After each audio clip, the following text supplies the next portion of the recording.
ახლა ღამეა. ალბათ მთლემარეს დუმან კოლხერიო და სახლები. ციცინათელებით ქრთის არემარე და კანტიკუნტად ყეფენ ზაღლი. ეს ნისლი ნამად თავზე რომ მესხმის თითქოს მშობლიური ბუხრის ბოლია. მტკვრის ხმაში ხობის ღელვა მომესმის, რაც ერთ დროს ჩემს ხმას გამოყოლია.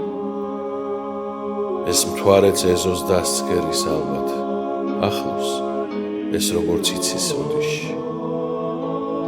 დედას მაგონებს ჭიშკართან ალვა, ღამეს ათენებს ჩემს მემუდიში. ალბათ ისვენებს დამკვიდრებული ყველა მოკეთე და მეზობელი და სიჩუმეში ჩაფიქრებული მიგონებს ხორგა ჩემი სოფელი.